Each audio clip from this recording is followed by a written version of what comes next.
Hello you absolute legends and welcome to the Biome Review. Today we find ourselves in an area called Hunter's March.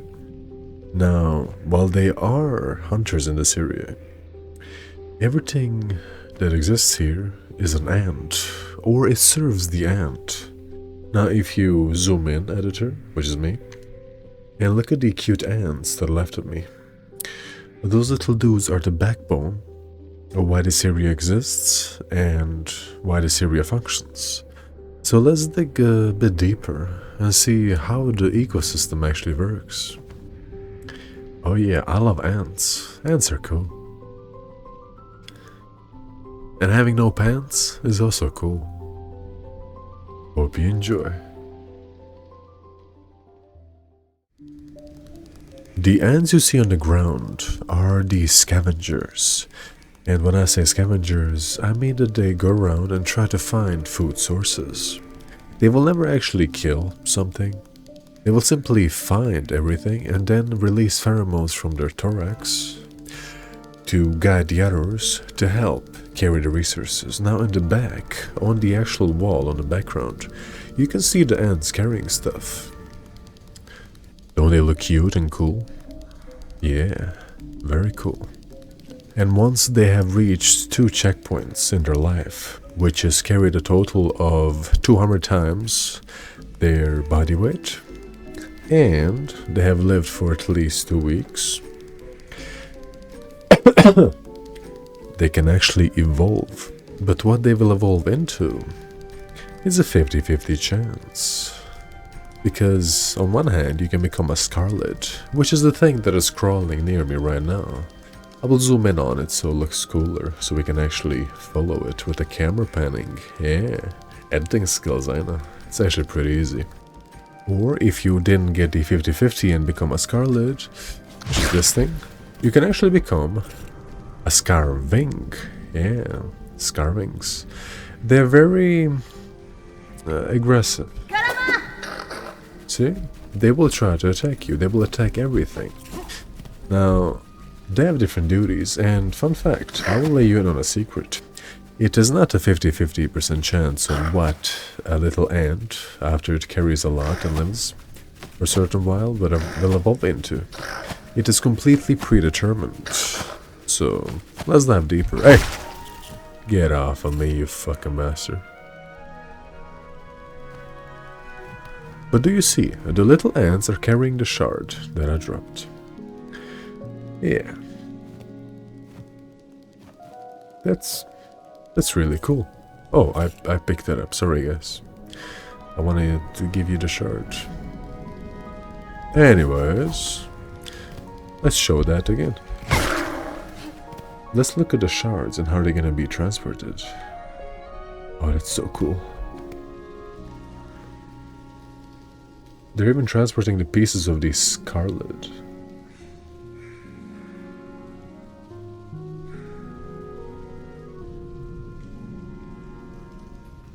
Wonder where they bring all the stuff.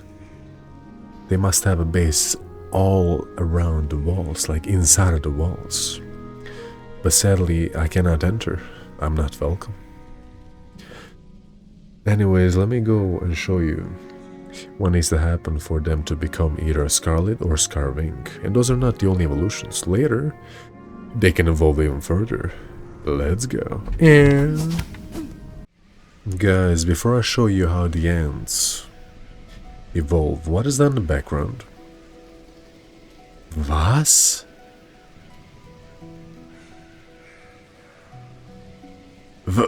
Was? You saw him, right? That's some monster. Yeah, right there. Oh, that's some big monster. But anyways, let me show you what determines what they're gonna evolve into. Now you might think it is a weird and complex system. It is actually not. It all starts here, and you might think this is a very famous area. It is, for good reason. Not only because you can go up there, no, it's because every one of those flies is a soul to be changed. What do I mean with that? These flies appear and disappear, right?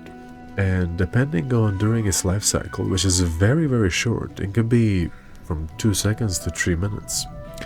If the little spirit fly, that's how they're called, if it poops, it's going to be a Skarr ink. If it doesn't poop, if somebody's gonna hold the poop in for longer, well, it's gonna be a Skarr lid. Yes, that is what determines what's it gonna be. Why do you think Skarr lids have a big thorax with spikes on it? It's to protect the poop. Meanwhile, Skarr inks, they don't have any protection of the thorax because they just poop immediately.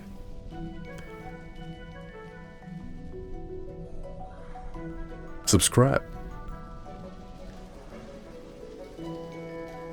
Yeah, I might edit this out then. Guys, let me show you the evolutions. And I also want to show you something amazing, which revolves around those, the plants. But anyways, do you see this Skarr? Let me show you what they can evolve into if it ends up being a good warrior. Now, what does it mean to be a good warrior? It means to defend the nest from all predators. And when I, Hornet, came here, well, no Skarr managed to evolve, because I beat him up. But before I came, they actually were evolving. So let me show you the Skarr spear. Okay guys, listen. They're actually called spear Skarr, or spear Skarr. We're gonna go to their spot. I can see them from here. I'll show you in a second. We gotta be real careful, because there's actually a Skarr scout with him. They're probably best friends. Usually you will not see these two together. Let's try to listen on what they have to say. Maybe behind these leaves, no one's gonna see me. Oh shit, oh shit. Oh no, please, don't kill me. Oh no.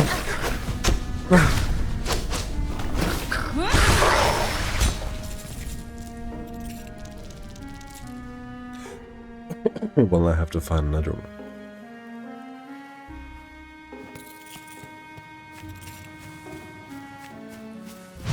Oh.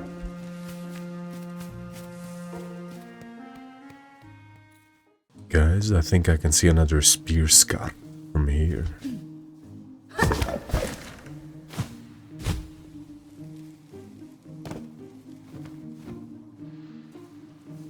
Now, as you can see, they are very armored and they have weapons. I can't call them prior evolutions, the devolutions? How do you even say those words? Anyways, the prior evolution before the spear Skarr was a Skarr ink, and there was no weapons. It just literally headbutted you until you died, or until you beat it up.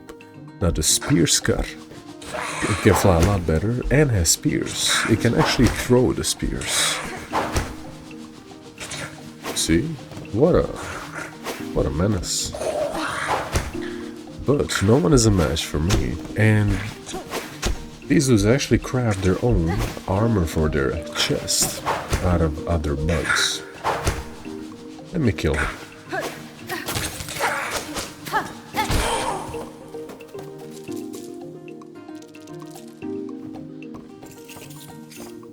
Oh, and fun fact, if you don't have the magnetite brooch equipped, ants are going to carry the rosaries into their nest. Speaking of the nest, these spikes, and yes, I can walk on them because I'm very special, just like you. These spikes are actually from a very weird fungus, and that fungus is being fed by the ants. You see, when the ants, the little ones, find food, either from me killing Skarrs, from Skarrs dying of old age, from Skarrs killing intruders that are not me, who knows what else wanders through Hunter's March. It's a long pathway, so I assume a lot of bugs try to wander through it, without any success. All of that is gonna get stored deep inside the nest, and in that nest, and in real life in ants' nests as well, you're gonna have a chamber for feeding the mushroom, or the fungus, sorry. And that fungus is this red thingy, these red spikes. They should hurt me, but because I'm a very good friend of the Skarr, the fungus actually likes me, and it lets me walk on the spikes. Yeah.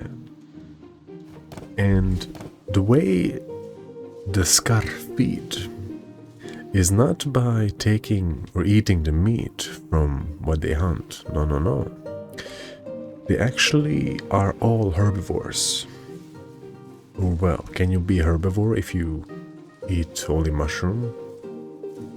Let me show you what they eat.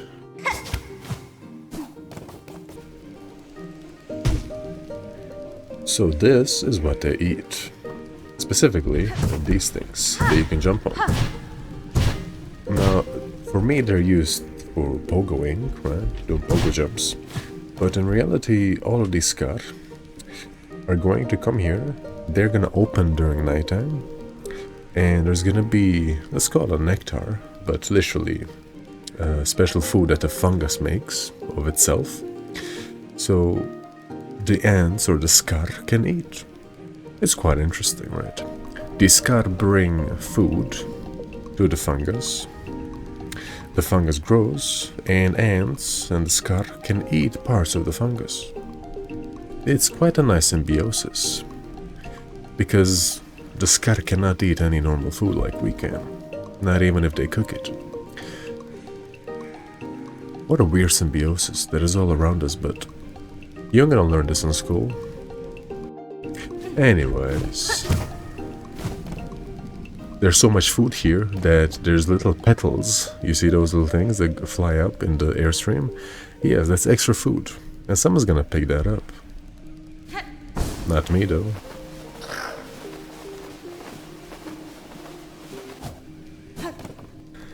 Now these fellows can also evolve. And what they evolve into is they have two branches.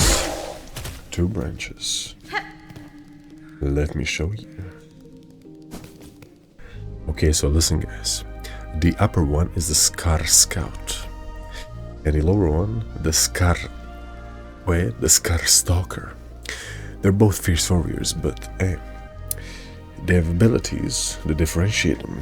They're not the same. Also in the hierarchy, the lower one is actually higher for some reason. Maybe because it has a bigger ass, I'm not sure.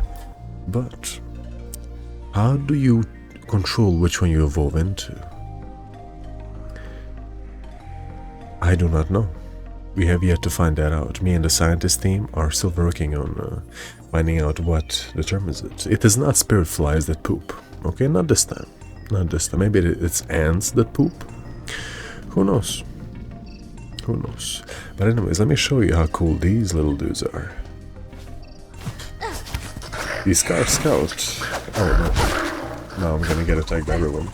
But the Skarr Scout actually can grow in his body. He can grow little mandibles that he can throw at you. And he loves throwing them at you, plus burrowability.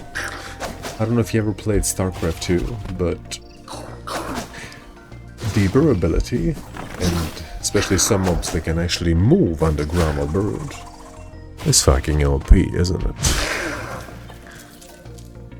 And they're completely impervious to damage.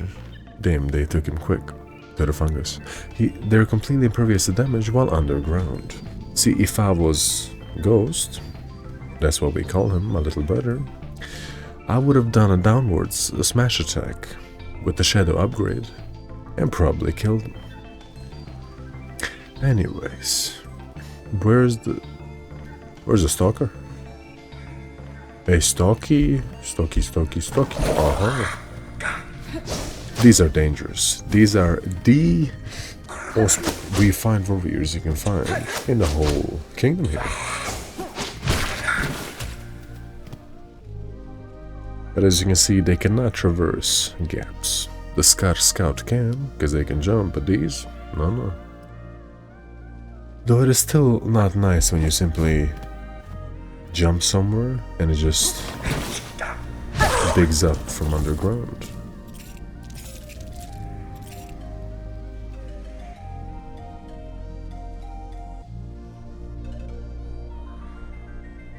I love watching them carry this stuff. So. Anyways, apart from these ants, or these Skarrs, the kingdom of the ants spreads further. Not just in Hunter's March, actually here. Hopefully you found that out in Act 4. Yes, there's Act 4. You can go to far fields. And there's a lot more ants here. Although the world is a bit different with different rules over there, because it's not just ants, it's chaos. And there's even the ant queen that is still alive, called Carmelita.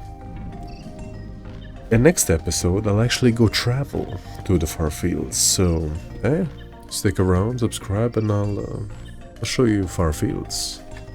Wonder how long that video is gonna be, because this is a big area. I might even go on my Act 3 safe out, because this is Act 2. So a lot of things are not unlocked. Don't ask me how one did. But yes. Yes. Am I cringe? Yes. Very yes.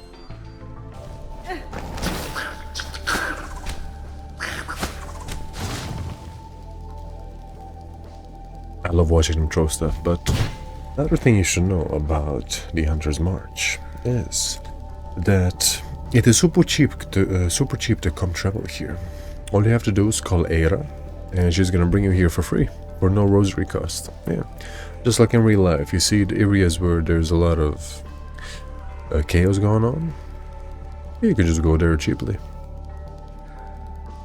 Travel advice with Tramanosia.